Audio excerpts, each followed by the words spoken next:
अस्सलाम वालेकुम, मेरा नाम है शाहसेब हाशमी और ये है Honda city 1.2 special edition 2025 model.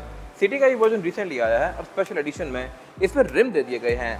है ये गाड़ी बिल्कुल बेसिक, सिर्फ ऑटोमेटिक है, लेकिन इसमें रिम आ रहे हैं और इसके अलावा एक दो चीज़ इसमें और भी बेहतर हैं। वो क्या है मैं कवर करूँगा इस वीडियो में। ये सिटी का 30th एनिवर्सरी वर्जन है। सिटी को पाकिस्तान में आते हुए 30 साल पूरे हो चुके हैं। फिर इसका रिसेंटली एक और वर्जन भी आया है, एस वर्जन, जिसका मैं आगे जाकर रिव्यू करूंगा। फिलहाल अगर बात की जाए इस गाड़ी की तो ये लिमिटेड टाइम ऑफर है और इसकी इनवॉइस 52,67,000 रुपीज़ है, यानी कि तकरीबन 53 लाख रुपीज़। ऑनर वाली गाड़ी तकरीबन आपको 53-54 कॉस्ट करेगी। खैर, ये गाड़ी ब्रांड न्यू साइकिल मोटरस्पोर्ट के पास अवेलेबल है और ब्रांड न्यू गाड़ी की प्राइसेस हर कुछ टाइम बाद चेंज होती रहती हैं। तो एग्जैक्ट प्राइस जानने के लिए आप दिए गए नंबर पर कॉल कर सकते हैं या फिर आप साइकिल मोटरस्पोर्ट को विजिट कर सकते हैं, जो कि रावलपिंडी में DH2 के गेट के अपोजिट लोकेटेड है। हमारी एक और ब्रांच भी है रावलपिंडी में मरी रोड पे। Overall it's a great city and today I am going to review it.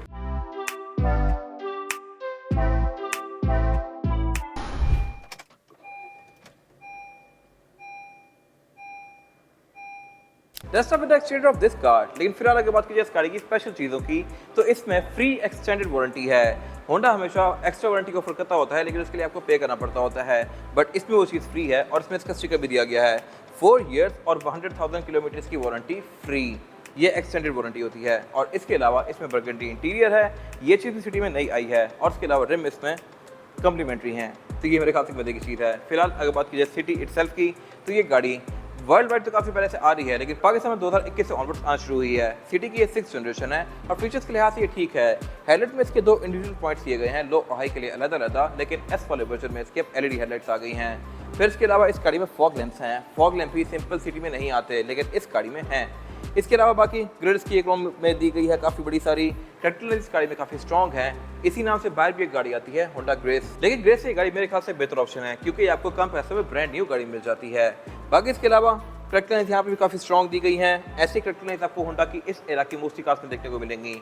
Honda fit में, फिट शटल में, इस गाड़ी में सब में इस तरह के कर्व्स दिए गए हैं। और इसके अलावा इसमें डोर हैंडल्स भी क्रोम में हैं। क्रोम डोर हैंडल्स भी इस गाड़ी में वैसे नहीं आते, इस स्पेशल एडिशन में ये दिए हुए हैं। बाकी साइड मिरर इस गाड़ी के रिट्रैक्टेबल हैं और इस शेप के बारे में बेस्ट चीज़ ये है कि इसमें रिट्रैक्टेबल साइड मिरर स्टैंडर्ड हैं। आप जितना छोटा वर्जन भी ले रहे हैं साइड मिरर रिट्रैक्टेबल होंगे, जबकि अभी भी ऑल्टिस 1.6 में अगर स्पेशल एडिशन वर्जन आप देखें तो उसमें साइड मिरर रिट्रैक्टेबल नहीं आते, जो कि इससे काफ़ी महंगी गाड़ी है।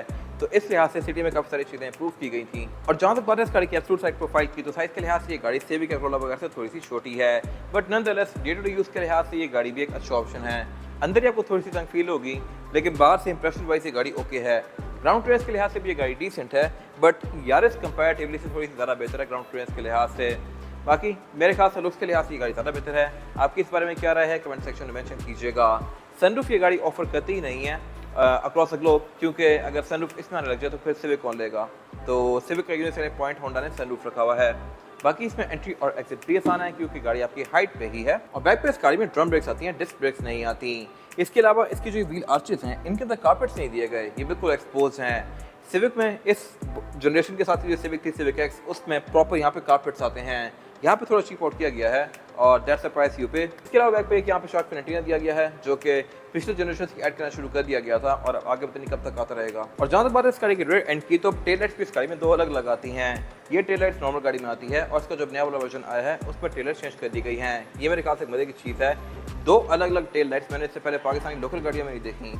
हेडलाइट्स डिफरेंट आती हैं, टेल लाइट्स करीब आ रही हैं। खैर, इसके अलावा बाकी रेड बम्पर भी इसका लुक्स के लिहाज से खूबसूरत है। ट्रंक को लॉक करने के लिए रिलीज यहाँ पे दिया गया है, यहाँ पे रिलीज नहीं आता। अगर तो मेरे ख्याल से अच्छी बात थी। बाकी डिग्गी के लिहाज से भी ये गाड़ी अच्छी खासी स्पेशियस है और मेरे ख्याल में तो इसकी डिग्गी सिविक से भी ज़्यादा बड़ी है क्योंकि ये काफ़ी ज़्यादा डीप भी है और चौड़ी भी। फिर इसके अलावा इसमें बैक पे स्पेयर टायर भी प्रॉपर आता है, जो कि मेरे ख्याल से बड़ी फिट चीज़ है। आजकल के टाइम में मोस्टली गाड़ियाँ ऑफर नहीं कर रही, बट इसमें दिया गया है। और सिटी होते हुए भी इसकी डिग्गी के अंदर इंसुलेशन दी गई है। कुछ टाइम पहले तक स्विफ्ट भी इंसुलेशन ऑफर नहीं करती थी। तो कंपटीशन पाकिस्तान में जैसे जैसे बढ़ा है, कंपनीज अपनी गाड़ियाँ बेहतर करती जा रही हैं। इसके अलावा बाकी रेड बेंचेस के फिक्स ही हैं और इसके अलावा बाकी यहाँ पे ब्रेक लैम्प भी इस गाड़ी में आता है। पहले कुछ टाइम पहले तक कोरोला में ये ऑप्शनल होता था, XLI में नहीं था, GLI में आ रहा था। और फिर इसमें यहाँ पे 30th एनिवर्सरी एक्सक्लूसिव का बैच भी ऐड किया गया है। और अब अगर बात कीजिए इस गाड़ी के इंटीरियर की, तो ये बर्गंडी रूम वाली गाड़ी है। बर्गंडी रूम रिसेंटली सिविक में भी आया है और इसमें भी आया है और ये एक एड ऑन फीचर है। इसके लिए आप 30,000 रुपये एक्स्ट्रा पे करते हैं और है तो ये इंटीरियर खूबसूरत, लेकिन मेरे ख्याल से थोड़ा सा ऑफ सेट है। देखने में तो अच्छा लगेगा, लेकिन अगर आप थोड़ा सा चीज़ों पे गौर करें तो ये गाड़ी बेज रूम के हिसाब से डिज़ाइन की गई है और ये आपको एविडेंट होता है इसके पिलर से और उसकी छत से। ये बेज हैं और ये बर्गंडी है। सिविक में जब बर्गंडी इंटीरियर आता है तो उसमें अच्छा ब्लैक हो जाती है। इसी तरह फॉर्च्यूनर में या रीवो GR में बर्गंडी कलर जब भी आता है तो साथ बाकी सब कुछ ब्लैक हो जाता है। इस गाड़ी के केस में ये सब कुछ तो कर दिया गया ब्लैक, लेकिन ये चीज़ें वही रह गई बेज में, और मेरे ख्याल से थोड़ी सी ऑफसेट लग रही हैं। बट स्टिल मेरे ख्याल से एक अच्छी अपग्रेड है, क्योंकि इस कैटेगरी में आपको इंटीरियर के कलर टोन्स ऑफर पहले नहीं होती थी। खैर, जहाँ तक बात है फीचर्स की, तो इसमें स्टीयरिंग व्हील मल्टीमीडिया वाला है, लेकिन यहाँ पे सिर्फ वॉल्यूम कंट्रोल दिए गए हैं। ड्राइव पे एक्सपोज ब्लैंक है, क्योंकि इसके टॉप फ्लाइन वर्जन में यहाँ पे क्रूज आता है। मीटर्स का काफ़ी हद तक BRB से मिलता जुलता है, लेकिन थोड़ा ज़्यादा प्रीमियम है। डैशबोर्ड की हाउसिंग इसकी है तो चीप प्लास्टिक की फिनिश में, लेकिन इस कैटेगरी के लिहाज से ये ठीक है, तो इट्स ओके। लेकिन लुक्स के लिहाज से बहुत खूबसूरत और बहुत वाइड फीलिंग देता है। इसके अलावा नीचे जो ये मल्टीमीडिया दिया गया है, ये भी अपग्रेडेड है इस वाली गाड़ी में, स्पेशल एडिशन में। वैसे स्क्रीन काफ़ी छोटी सी आती है, ये बेहतर है, और इसका रिवर्स लगाने पे रिवर्स कैमरा भी ऑन होता है। ये चीज़ भी वैसे छोटे वर्जन में नहीं आती, इसमें है। इसके अलावा बाकी नीचे क्लाइमेट कंट्रोल्स का सिंपल सा है। इसके बड़े वर्जन में ये ऑटोमेटिक भी आता है, और नीचे पर यहाँ पे इसकी बेसिक कंट्रोल्स दिए गए हैं और कप होल्डर्स दिए गए हैं। ये इसकी ट्रांसमिशन जो कि CVT है। गियर सिलेक्शन है इसमें PRND स्पोर्ट्स और लोड, और इसके अलावा बाकी पार्किंग ब्रेक वगैरह इसका सब कुछ नॉर्मल दिया गया है। सेंटर कंसोल भी इसका स्पेस के लिहाज से बस ठीक है। सीट स्पेस की अब ये लेदर की फिनिश में तो है ही, लेकिन एडजस्ट आप इनको मैनुअली करेंगे इस तरह से। बाकी ड्राइवर की सीट में हाइट भी आप ऊपर नीचे कर सकते हैं सीट की, और इसके अलावा एयरबैग इसमें 2 ही आते हैं, एक स्टीयरिंग व्हील में और एक डैशबोर्ड में। चारों ही विंडोज की पावर्ड है। ड्राइवर की विंडोज की सिंगल टैप वाली है। साइड मिरर जैसा कि मैंने बताया इसके रिट्रैक्टेबल है, तो मैं इनको गाड़ी के अंदर बैठ के फोल्ड और अनफोल्ड कर सकता हूँ। और अब अगर बात की जाए फिर पैसेंजर्स के लिए सीटिंग कैपेसिटी की, तो ये बैक पे ठीक है।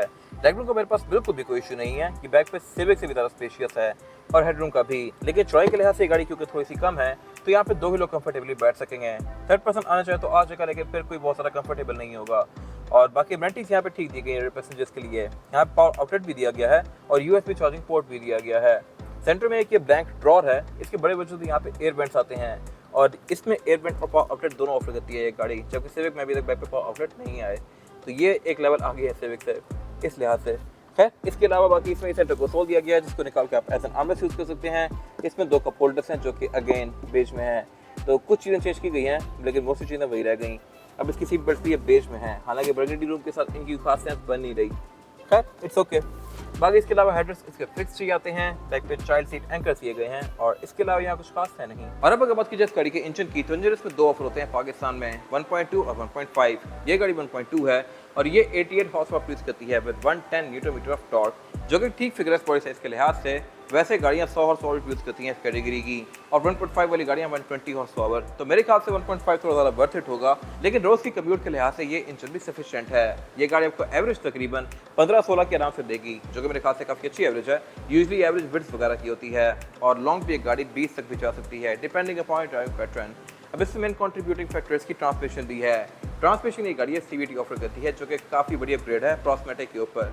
प्रोस्मेटिक में गियर शिफ्टिंग आपको बहुत ज़्यादा फील होती है, झटके लगते हैं, इसमें वो चीज़ नहीं है, और इसकी राइड ओवरऑल थोड़ी ज़्यादा स्मूथ भी है। फिर शहर के अंदर चलाते हुए इसका RPM लो रहता है, जबकि प्रोस्मेटिक में आप अगर रेस लेके चलाना शुरू करते हैं तो RPM काफ़ी ऊपर जाता है। यही वजह है कि इसकी फ्यूल एफिशिएंसी थोड़ी ज़्यादा इंप्रूव्ड है, और इसके अलावा इसमें फिर ABS और ट्रैक्शन कंट्रोल भी आती है। बाकी इसके बॉन्ड के अंदर कोई सोल्यूशन नहीं दी गई, अगर यहाँ होती तो मेरे ख्याल से अच्छी बात थी। इसमें डिग्गी में दी हुई है, बॉन्ड में दी हुई, हालांकि उल्टा होना चाहिए था। और बाकी इसके अलावा यहाँ कुछ खास है नहीं। ये था आज का रिव्यू। अगर आपको ये रिव्यू पसंद आया है तो इसको लाइक कीजिए, मेरे चैनल को सब्सक्राइब कीजिए, और अगर आपके पास इस गाड़ी से रिलेटेड कोई भी राय है तो उसको कमेंट सेक्शन में शेयर जरूर कीजिएगा, ताकि वो लोग जो गाड़ी लेने वाले हैं वो आपकी राय से फ़ायदा उठा सकें। अपना ख्याल रखिएगा। Thank you.